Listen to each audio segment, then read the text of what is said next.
Broadcasting from Baltimore, Maryland, this is 5x3 Radio, where strength is for everyone.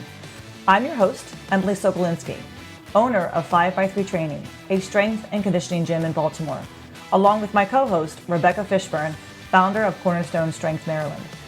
Each week, Rebecca and I will discuss the ins and outs of strength training, why there is a no one-size-fits-all approach, and why strength is so important in our daily lives. Thanks for spending some time with us today. Now, on with the show.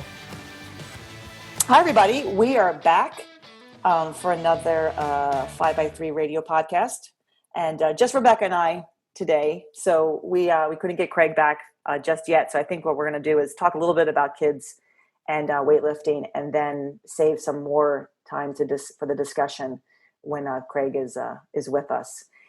We did have actually two topics to talk about. So as we were talking before we started the podcast, Diego had a topic in mind that he thought would be a good one to discuss. So we thought we'd talk about that briefly, and then also segue into the kids and weightlifting. If that's cool with you, Rebecca, if that works, do a little bit of Diego topic and then kids and weightlifting. Yeah. So you want to do the Diego one first? Yeah. So we'll do the Diego one first. So it was task versus movements, and it's an interesting one. So did you say tasks? Tasks, like task, like go, a task, like cleaning the garage. Like go put those 30 pounds of feed or 30 bags of 50-pound bags of feed away. Yes, exactly. So task versus a movement. So in with what we do when we teach people how to squat, the squat is the task, right? We're teaching them how to squat. We move the hips back, you push the knees out, everything comes up together. It's but then the movement, he thinks of a movement is like the skill. It's okay, they're having a hard time at the bottom of the squat. So now we're trying to get to the bottom. So maybe we teach them a pause squat so that they learn how to hold that position. They understand what the bottom of the position feels like. So that would be the movement part of it. So breaking down the task, right? The squat embodies the whole task. We're going to squat.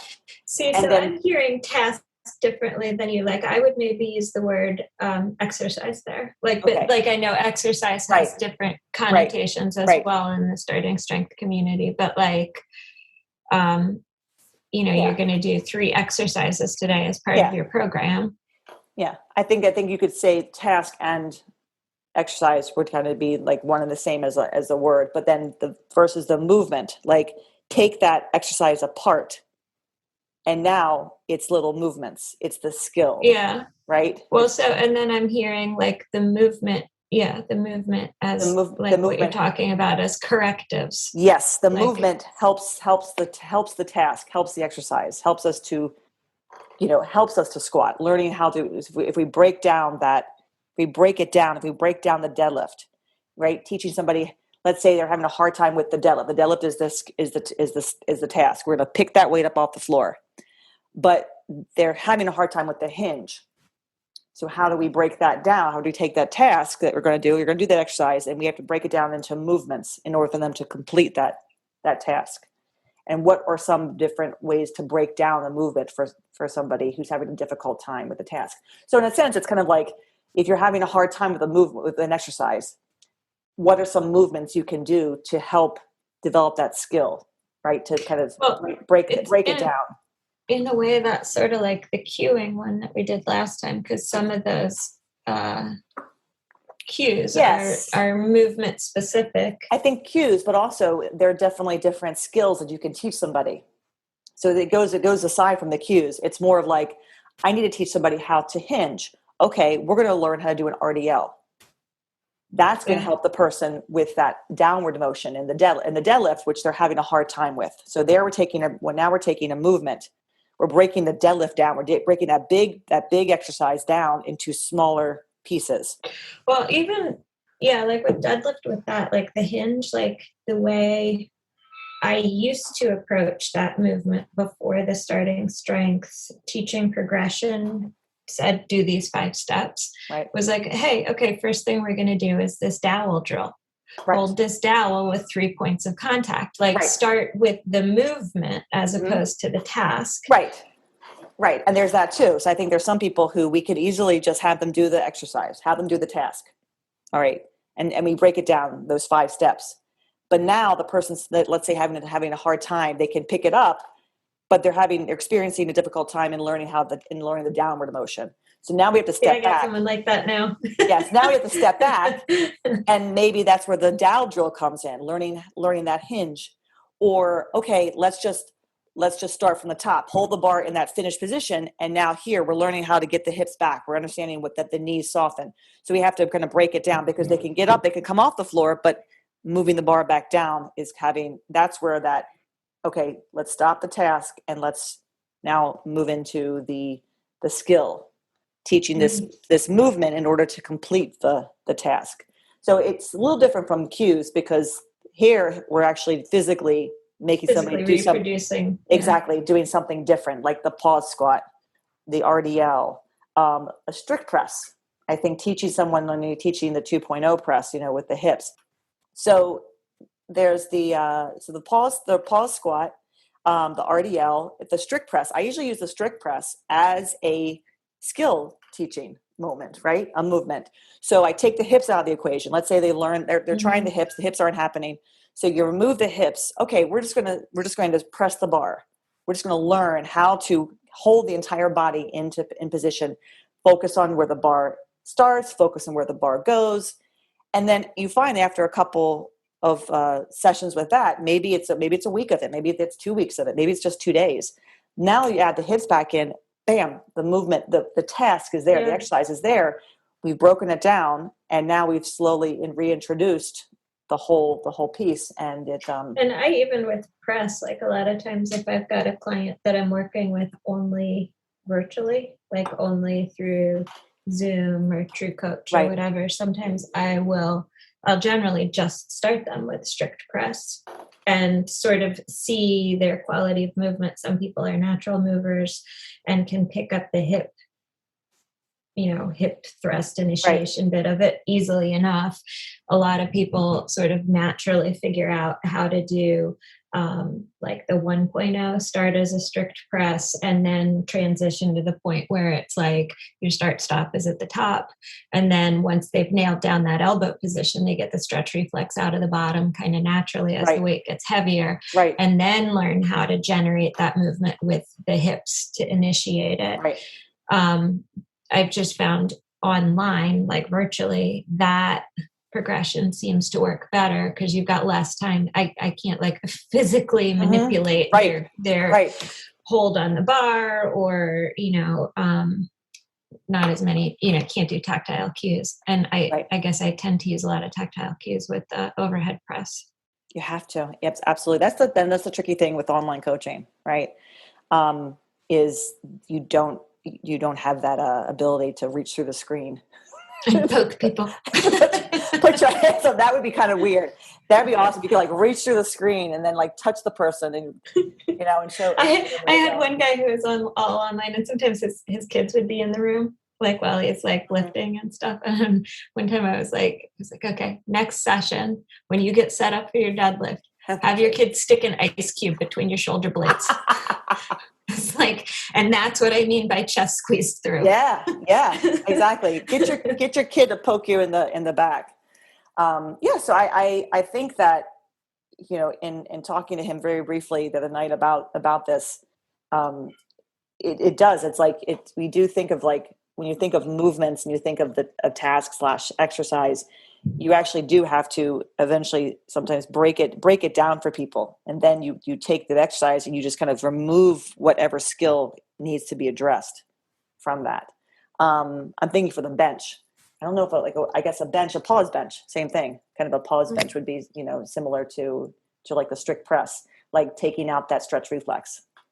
Yeah. Like a lot of times with bench, like, sometimes somebody's like pushing the bar back up to the start stop position, the elbows flare out, the shoulders, shrug up, like they lose that puffed up chest Yeah. position. Yeah. And that's where, like a paused bench or something like that, where they're forced to kind of hold that bottom position can really be helpful. Yeah. Diego was watching somebody press the other day, and this is what client who's been with us for, I guess, 4 months now, maybe something like that, 4 or 5 months. And he said, I wonder if he would benefit from, a pin press. And, you're thinking, oh, pin press, that's advanced. That's way down the line. Not necessarily. I mean, I think you can throw in, that's another, kind of movement. Like you got to pull out the rest of the pressing and have him focus on just that aspect of the press, because it's where he's losing his, his movement, where he's losing that momentum is right there, right at the top. Like he just can't seem to stay in position. I think yelling at him finally has just helped.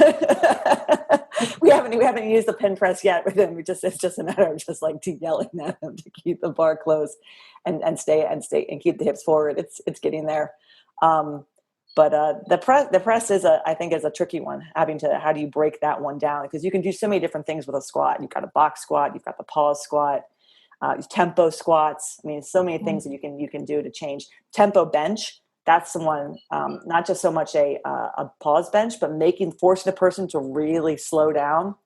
So they're not the bar path. Yeah, so they're not bouncing it off the chest as much. So, I kind of do that in general. I mean, I don't give people tempo bench, if they're a novice, but we do talk about the tempo. I mean, there's, we'll stop, and maybe I'll have them do a couple exercises, couple reps where they really have to think about, they have to count, they have to count to get until they get to the bottom of their sternum.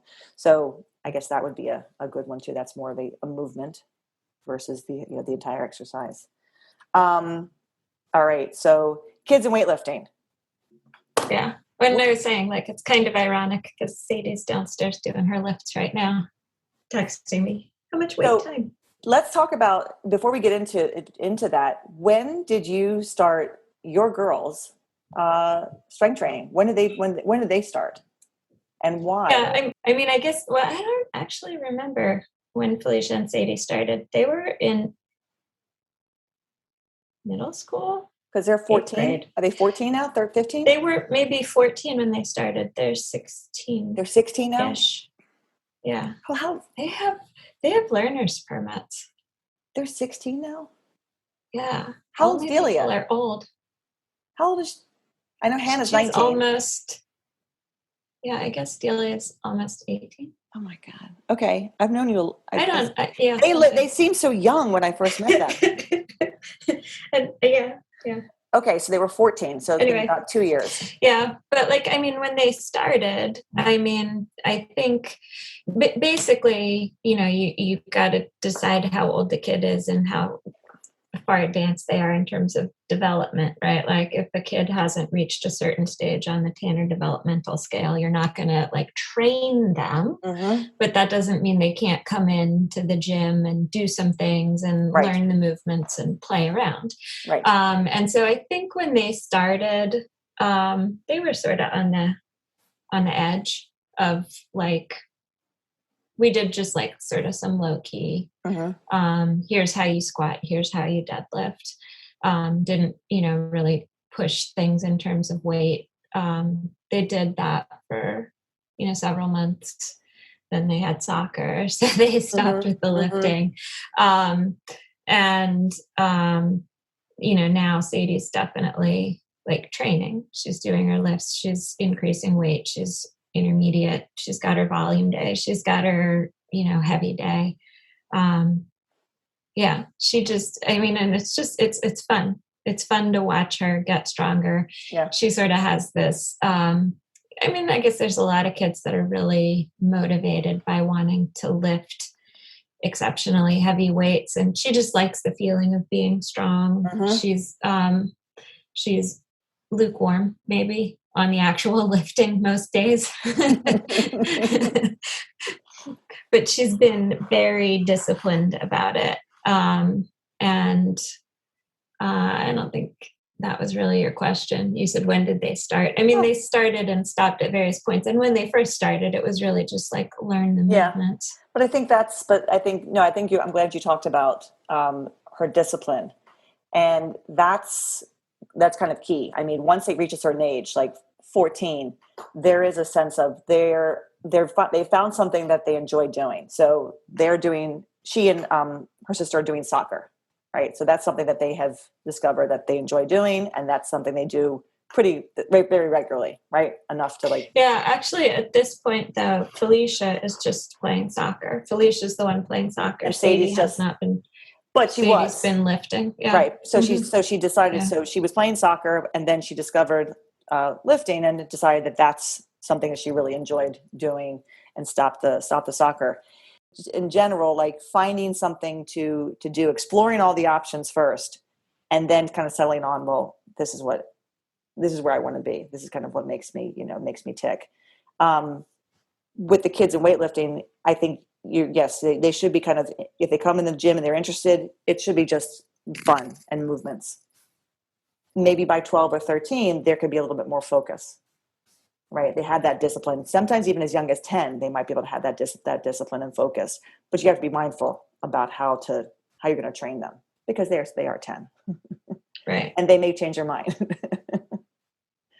Yeah. I mean, there's definitely, I think, like the two considerations. One, where are they in terms of their development? Are they physical development? Right. Like on the Tanner scale, are they at a place where training is an option, or are they at a place where really they're just should be learning movements and lifting a few things, but not in a, in an intense or focused way? But then there's also like the discipline, mental aspect to it as well. Is it something that they're invested in? Do they want to be doing it? Like, you don't want to, I think that's with any sport really. Yeah. If it's not fun for the kid, if they're not enjoying it, if they're not motivated or driven to do it, then, and you're forcing it on them, then you're kind of being a jerk.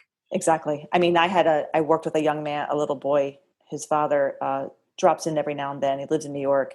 He brought him down for Christmas. I think he was 9. He was wonderful. Talk about focus. And he played soccer. And it was amazing. The father, I mean, dad stayed out and just did his own thing. And I taught him how to squat, how to press, and how to deadlift. I mean, he was fantastic. And he loved every minute. And he was focused. He wasn't looking around the gym. He wanted to be there. He wanted to do this. So sometimes you can get a 9-year-old or 10-year-old who has that focus. And then sometimes you get the 15-year-old who is absolutely like, this is the last place they want to be, and either someone dragged them there or, the coach or somebody told them that they had to go, and they don't want to do it and they're not focused. So and yet they have their body is equipped for that. I mean, they're 15. This is the prime time for them to start to train. They're just not into it. And then you have the little 9-year-old who's totally into it. And, you can start that one off, slowly, and hopefully, it'll stick with them. But yeah, it does come down to who has the focus, because it's one-on-one. It's not so much a team, team sport. It's very slow paced and very thoughtful and very mindful, and takes time in between to get homework done. Now, I have a question for you, because this is a big question that a lot of parents will argue about, and even sometimes some doctors, that weightlifting is bad for children because it stunts their growth. Is that did you ever think of, is that something that even crossed your mind? Did you ever read about it? Did you ever learn about it? We don't grow very tall anyway. But that's a myth. I don't know. I suppose it's blown out of proportion and a myth, but there are guidelines about, like, I forget what the numbers are on the Tanner scale, but you want to be up closer towards, like further along in adolescent development before you start actually training. Right. Working towards progressively heavier weights. Right. But as far as like stunting growth, my kids were older, further along on that scale by the time we started anyway. So it was not something I was concerned about. I would think even at 14, though, some people might say, oh, that's, 14, that's so young. They shouldn't be doing that. It's going to, they're going to hurt themselves. I mean, that's all, but that they say that to adults too. Or I was talking to somebody about this the other day. Parents seem to have no problem oftentimes, having a child start football or soccer, where the injury, the percent of injuries is so much higher. Right. Than, well, but even in the weight room, like, I mean, like, you get a kid in with a coach and at a certain age and a reasonable program, that's loads better than, one of the kids that I was working with for a while had been, just kind of mucking around in the weight room with some of the older kids who were egging him on and trying to, how much can you squat? How much can you deadlift? And he hadn't trained anything. He was just like loading up a bar with the same amount or a little bit less than what the older kids who had been training were doing, just to see if he could keep up with them. And that's how, like, some concerned adults found me and were like, can you please work with this kid for a little while? Like, watch this video he posted of him deadlifting.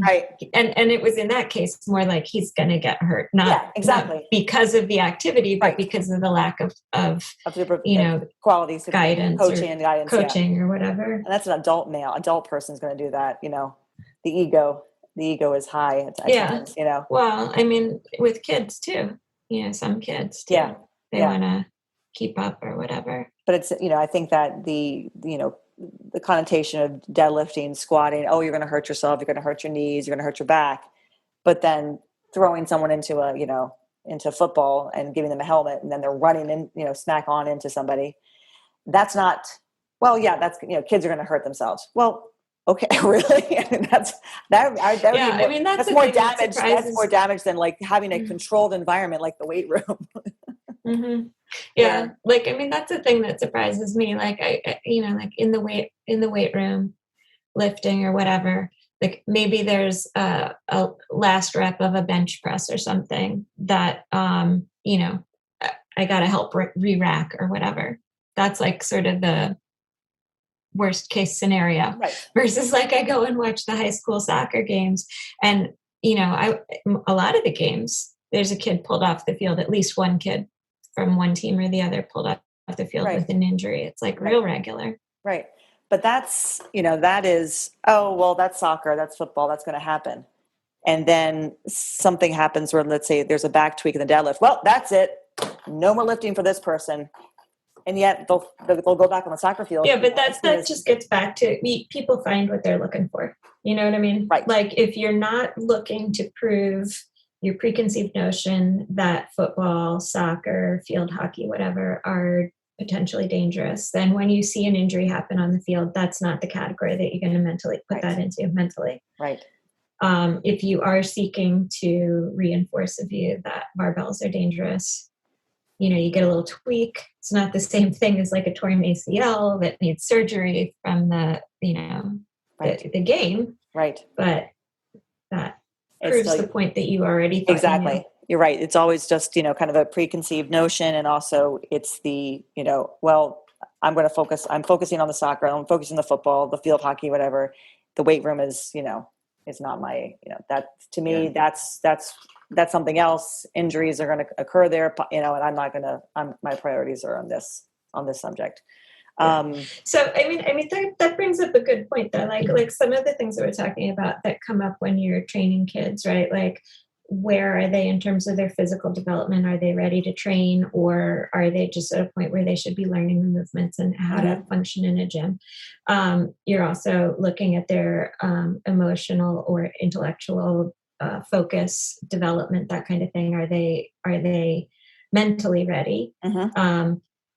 You also want to keep in mind you're working with the parent as well, right? So whatever notions a kid might have about weight training, you're addressing that, but you also have to address whatever's going on with the parent. That's something that you don't necessarily encounter when you're training adults. True. And then I think another thing that comes up with kids is, depending on their age or whatever, their bodies are different, and I just mean like a kid can go through a rapid growth spurt, and you can be working with a kid one year that maybe worked with them a previous year, and their body has changed so much, they've grown so much that they kind of don't have a clear idea of where they are in space. And I've worked with a couple of kids like that, and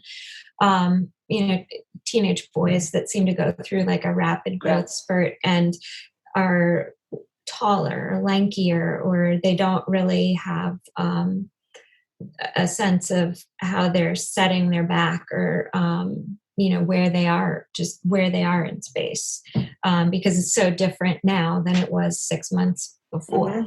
So just a kid learning what their own body is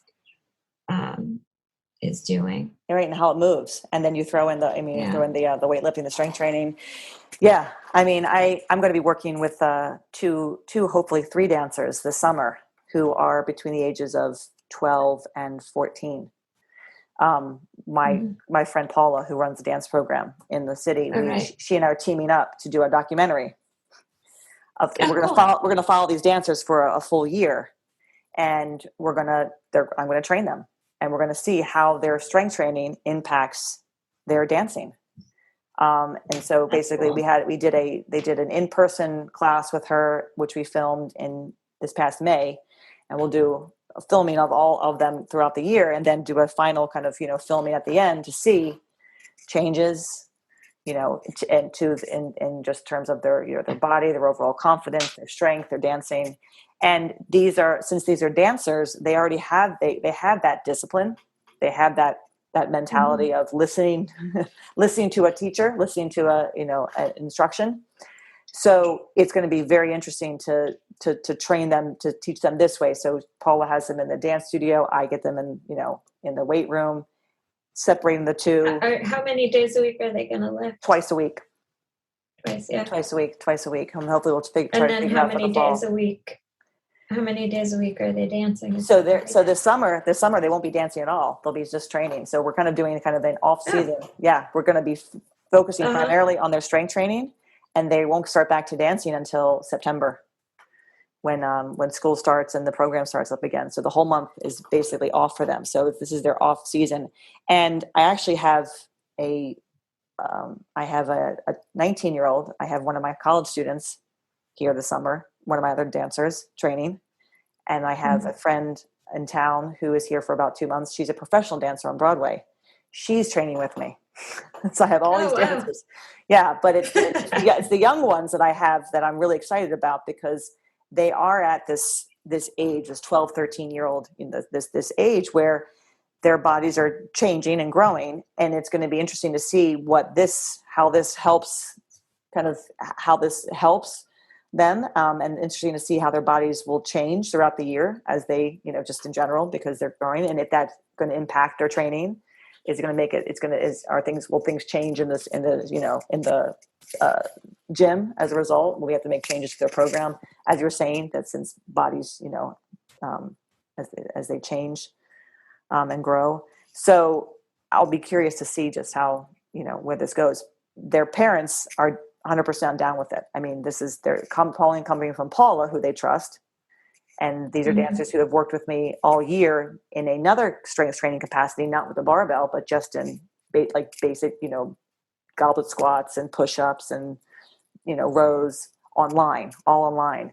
So now we get in the weight room to see it, but their parents are 100% behind it. So there's that trust of, yes, I trust that what the director of the program is telling me is good for them, what the coach is telling me is good for them. But that's, in a sense, that's what's needed too, is you need to have a good instructor to instruct these young people in this manner, so that they do train safely and they train correctly, and their movement is trained, well, not just thrown into they have coaches on the field for them, helping them with their plays. They need the same thing, the same direction in the weight room, in order for them to make progress. So I'll have my hands on a couple of them this summer, and that would be, and then throughout the year too.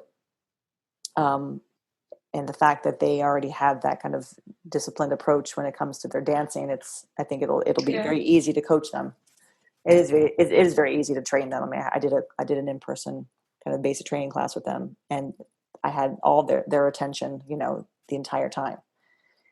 You say jump, they say how high. I mean, that's basically the dancer. There's no wiggle room. That's nice too. Like what you're describing is they have a season, right? Yeah. Like the off season. This Yes. is their off season. It's Like their strength off-season. is important. You can focus on that during the off season. Yep. Focus on the dance and the skills and and teach. Yeah. And the whole premise for this is to try to show people that dancers need this too. Because we're talking about, your girls with soccer, dancers don't need strength training. Yes, they do. What's the difference between them being in the class, in the dance studio, and on stage doing all these various tricks with their body and putting their body in so many different precarious positions? The stronger they are, the less likely they are to injure themselves. And if they do injure themselves, come back faster from that injury. And the same thing applies to any of the athletes, soccer players. If they injure themselves, they can come back faster if they're stronger. They know how to rehab their bodies better. I mean, it makes sense to at a certain point teach children that being strong is good, and this is what it does for their growing bodies and just for their their bodies in general. So it can be done under good supervision, under good coaching, with good coaching, and at the right time in that child's life, when they have the focus and the discipline to want it. Yeah. Well, and I mean, also, and I mean, we talk about this with adults as well, but like you need the equipment, a gym that's got the equipment that can help a kid get started. Yeah. I mean, it's just like with anything. I mean, you're not going to have someone brand new, even an adult brand new, come into the gym and you throw 135 in the bar and tell them to squat. Yeah, there's your warm up. There's this thinking of, I think, when people go to the gym, oh, I see people squatting this at the gym, that's what I'm going to be doing. No, not necessarily. This 10-pound bar is basically all you need right now. So you start everybody where they're, where they are, and it's teaching them that the exercise and teaching them the movement that goes along with that exercise, and then the weights are added. So there's a lot more than just teaching people how to lift. I think it's also educating them on what it means, what progression means. How is strength built? How is movement how's movement taught? So it's there's that as well. It's like, no, you're going to hurt my child because you're going to make them do no. I mean, your child eventually will get strong enough to deadlift that much weight, but no, don't worry. It's not going to happen like that. That's not where you start. No, never.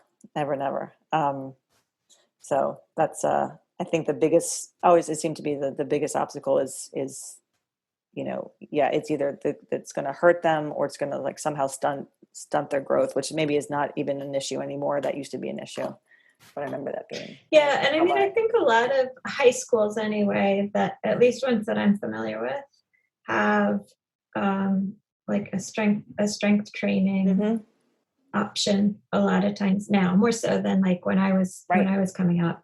Right. And so, it's, I think, more accepted or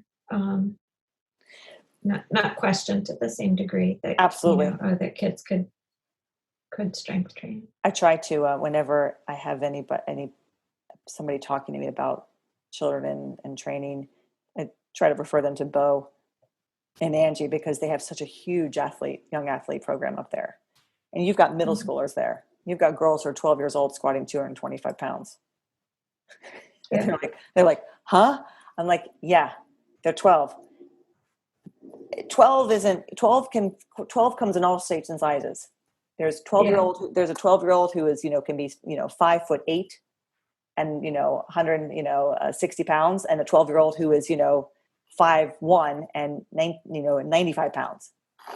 I got a 19-year-old like that.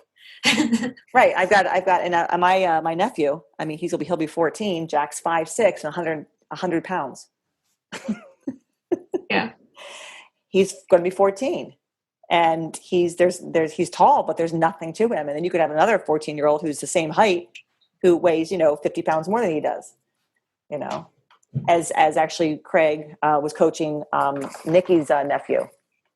And he's, I think about 5'6", and like a good, 160. I mean, he's Jack's age, but he could take Jack and break him in half. He plays basketball. Yeah. He plays basketball. Jack's a little climber. Jack likes to climb. He likes to rock climb. So his size, he's built kind of for that. He's very long, very lanky. Like Spider-Man. Yeah. He wants to train. I told him he needs to come in the gym this summer and train, except he broke his collarbone recently. So he's in a sling. Oh, wow. Biking. That sucks. Doing tricks on a bike. Yeah. Oh, there's nothing to him. And he's nothing but bones. So that was the first thing that hit. That was going to happen. But they have a huge athlete program out there in Westminster. It's pretty awesome to see all those kids who come there every day. Weightlifting and strength training. They've got Leo out there who does the weightlifting program. Right. So they're all, they're doing great, and all the high schools out there and even the colleges. I wish I could. For me, I just want the dancers. I just want dancers in my gym. I'll take them. I don't know. I think we covered it. I think so too. I mean, I didn't, this was not so much to go into statistics about, kids weightlifting, but just a general idea of like what we've seen. And obviously your experience with not just training, students, but training your own girls and seeing the how good it is for them. And, it's just a matter of them starting, and if they like it, continuing with it. And if they don't like it, they don't have to do it until they decide they want to do it. They've gone through phases with it too. Like they did, they did a phase where they were both of them together, like all barbells all the time. And then they went through another phase where they were like, nah, I think we'd rather do kettlebells for a while. So it's cool. Yeah. Fine. Yeah. Do kettlebells. So and now Sadie's, in large part because of the meet, she's back to the barbells. Yeah.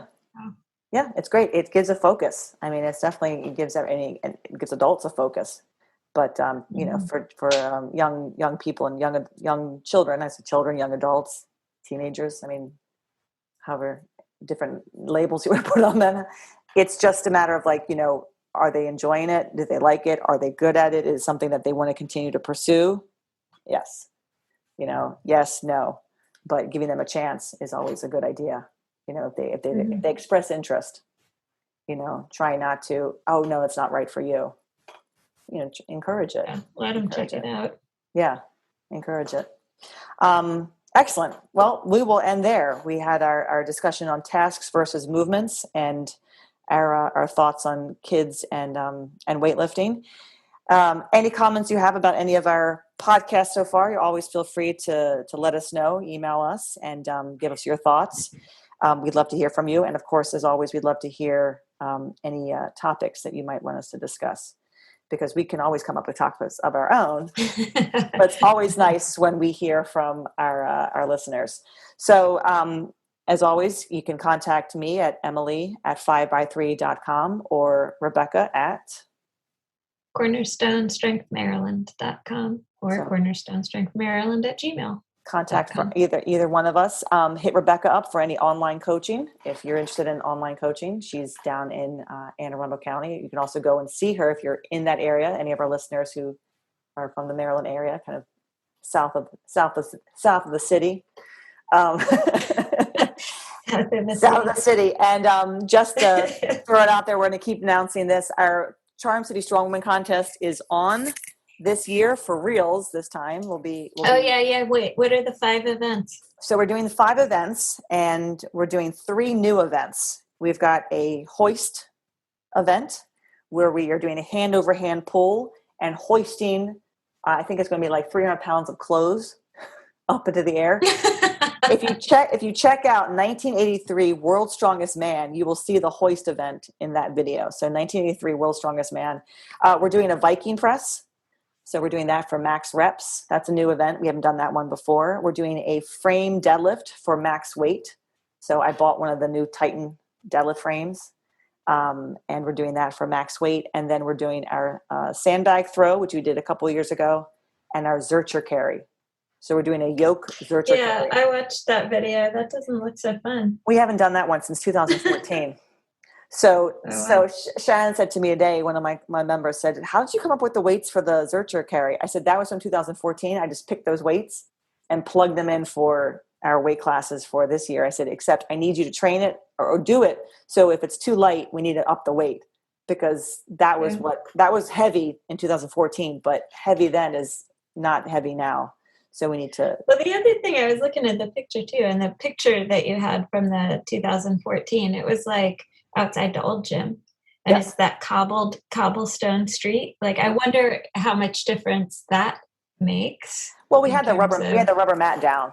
You had the rubber mat down? Yeah. So that was like running on, I'm just thinking, because with the truck pull, the cobbles didn't help. Oh yeah, no. And we haven't tried a truck pull over at our new place because we don't know if the street's level or not. So we're doing the hoist pull in lieu of that until we maybe figure out if the street is leveled. But that's on September 12th, Sunday, September 12th. And we have around 28 women registered so far. It's been 4 days. Today's the fourth day that we open up registration on Tuesday. So we have 28 women. We have a big master's group. We have 12 in the master's group right now. These are women 40 and up. So 12 of the 28 are masters. And so it's going to be a nice competitive. You might have to have like masters 1, masters 2. I think we're going to have a lightweight and a middleweight. Yeah. I'm sorry, lightweight and heavyweight like we did a couple years ago, because we had a big masters group a few years back, and we had to divide them up into 2 weight classes because there are just too many of them. But people are like, well, that's what you get, Emily, when you have a contest over 10 years. You have women who started when they were like in their mid 30s and now they're in their mid 40s. Right. So, but it's going to be a nice competitive group. And I'm just excited that we get to see everybody again, because last year was very small. Even though we did it, it was very small. It wasn't the same fanfare like it always is. So this year will be nice to kind of have everybody back, and hopefully we won't be in masks. Yeah. And have you talked to Mobtown? I'm going to talk to Mobtown. Like 2 years ago. Yeah. 2 years ago they made the beer. Yep. I emailed Mobtown and haven't heard from Dave yet. So I'm going to talk to Dave. And then the Snake Hill food truck is going to be there. They were there a couple of years ago. So they're going to be there selling their food. I think they did breakfast that year. Nice. We might have a couple other vendors, but we're going to still I'm not going to have a kids contest like I had a couple of years ago. I'm not going to have the guys grip event. We're going to keep it pretty much just focused on the ladies. It's our 10th year.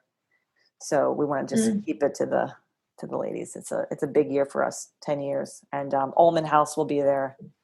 So and for those of you who don't know, it's a fundraiser for the Ullman House, which is a house that was built. It was like, I think 5 row homes in East Baltimore, and they knocked down all the walls and they created this home for patients who were having treatment at Hopkins and are too far to go home. So they stay at the Ullman House while they're having treatment, and it's free.